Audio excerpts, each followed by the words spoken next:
The changes which are discussed in this section HY2 are the result of recommendations made by examinations regulators. All the changes to HY2 which follow relate to teaching and learning from September 2012. As in the case of HY1, we were invited by the examinations regulators to make revisions to the structure of HY2. Our amendments have been accepted and form the basis of a revised structure which will be examined for the first time in May 2013. This means that the January 2013 round of examinations will be the final opportunity for candidates to sit an examination in the previous agreed structure for HY2. Thereafter, candidates will sit a HY2 examination with a revised structure which has been agreed with examinations regulators. All details of the revised structure can be found on the WJEC website at wjec.co.uk. Also available on the website are the specimen assessment materials for all the HY2 topics. It is worthwhile looking through these to gain a feel for the structure of the questions that may be set in future examinations. We would urge you to visit this site regularly, as this will increasingly become the vehicle for extended contact between the WJEC and examination centres. The good news is that the content has not changed for this unit. The key issues within the depth study remain the same, and there will still be a choice of 1 from 2 overall questions. In addition, the weighting of the examination remains unaltered at 80 UMS marks. Furthermore, the depth study is still the source-based unit where the candidates are required to study a selection of sources in their historical context. This remains a skill-based unit with a premium placed upon the application of knowledge and source evaluation, but all within the context of the depth study as a whole. The majority of issues for the candidates in this unit stem from a lack of contextual knowledge and understanding of the depth study as a whole, and rather superficial source evaluation skills. The whole of the depth study needs to be taught to the students because the sources can be drawn from across the entire specification.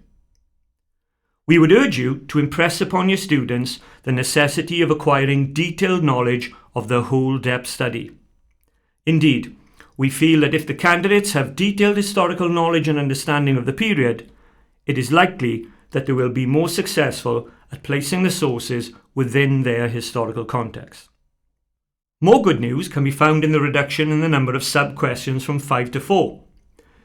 The old sub-question C, which focused upon the reliability of 2 different sources for a particular set inquiry, has been removed. It was felt that this question produced mechanistic references to types of evidence and general references to the attributions. One additional feature which has been introduced in each sub-question is a simple reminder of what is required from the student to produce quality of response. It is a kind of focus statement at the end of each question so that the candidates can be reminded to stay on task. In this case, the expectation is that they should analyse and evaluate using content, authorship, and their own knowledge. We hope that this will become a welcome addition.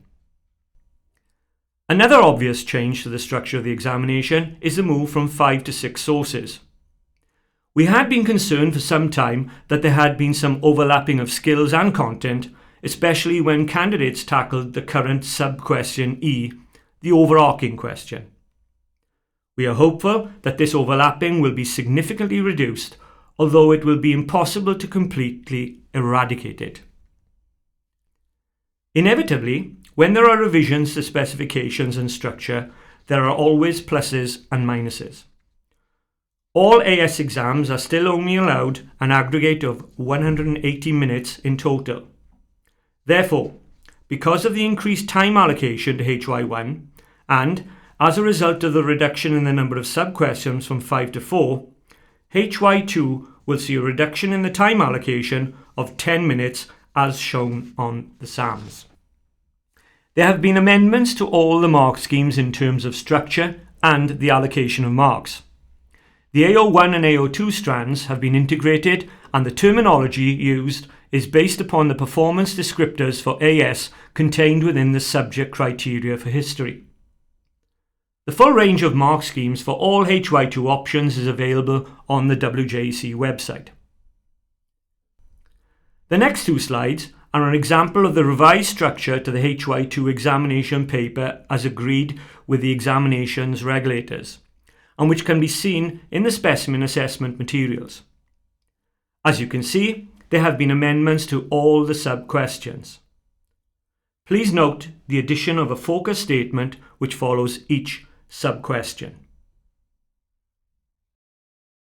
In questions such as sub-question A, there will now be a requirement for the candidates to place the key phrase into its historical context, so that this question no longer solely revolves around the ability of the candidates to provide a factually accurate explanation.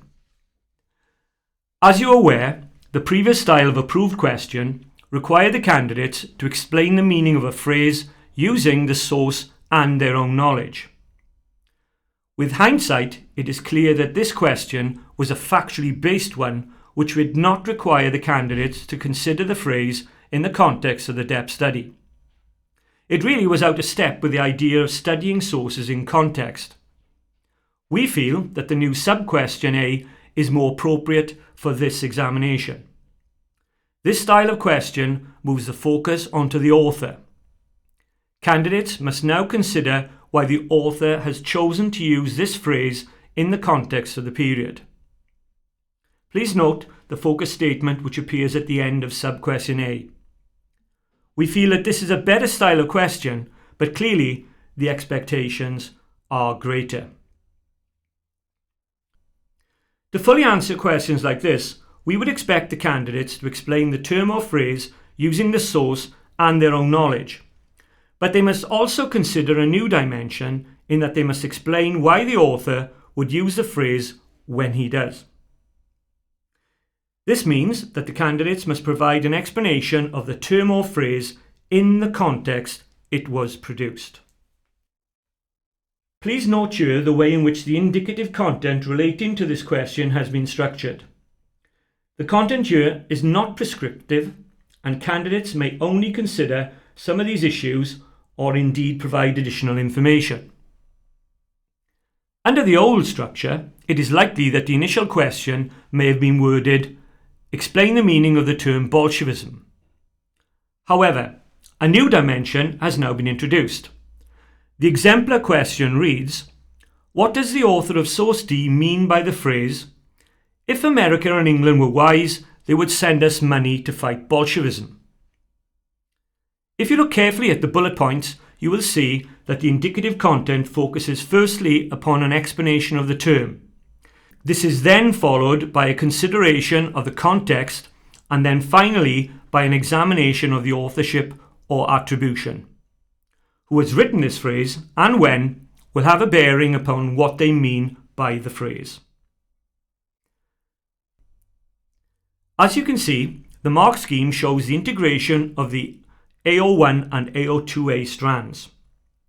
It also uses terminology from the performance descriptors for AS contained within the subject criteria. At both level 1 and level 2, the candidate's response would either be considered a low or high level answer. At level 1, we would expect mainly comprehension and extraction from the source. At level 2, we would expect the candidates to evaluate the phrase or term in context. In questions like sub-question B, there are some familiar elements. The key focus remains upon the significance or importance of an historical development or key issue. Please note that the presentation of this question has changed with the key issues being placed up front. The candidates are invited to reach a judgment about the key issue. Please note again the focus statement which follows the sub-question. In questions like this, the candidates are expected to use the two designated sources and their attributions. They must also use their own knowledge so that they can explain the importance or significance of the key development or issue. So, in questions like these, we would expect the candidates to analyse and evaluate the content and authorship of the sources, to use their own knowledge about the named issue, and to reach an overall judgment. However, copying the attributions or merely commenting upon the tone of a source will not be enough to achieve the higher level of response. More than a passing reference to the attributions is required. We would expect more developed source evaluation of the sources. Inevitably, who has written a source and when will have a bearing upon whether they think the key issue is important or significant. Again, the indicative content for this type of question is set out in a more structured manner and is not prescriptive. The first two bullet points focus upon content and knowledge and make some sort of judgment to the question about the importance of propaganda. The remaining two bullet points highlight some source evaluation skills which the candidates should display. As you can see, the mark scheme shows the integration of the AO1 and AO2A strands. It again uses terminology from the performance descriptors for AS contained within the subject criteria. At both level 1 and level 2, the candidate's answer will either be considered a low or high level response. At level 1, we would reward a response which is largely source-based comprehension and extraction. At level 2, we would expect the candidates to analyse and evaluate the sources in context and provide a judgment. The old sub-question C on reliability has been removed after advice from examinations regulators. The new sub-question C will be based around discussion of how and why historical interpretations are formed. Questions relating to this issue are no longer about whether one source supports or contradicts an interpretation provided in another source. This revised style of question has been given a new slant because candidates must now focus upon the validity of one interpretation of an historical development or issue in the context of other interpretations of the same development or issue. Candidates will be invited to reach an overall judgment on the validity of the interpretation provided. Please note again the focus statement which follows the sub-question.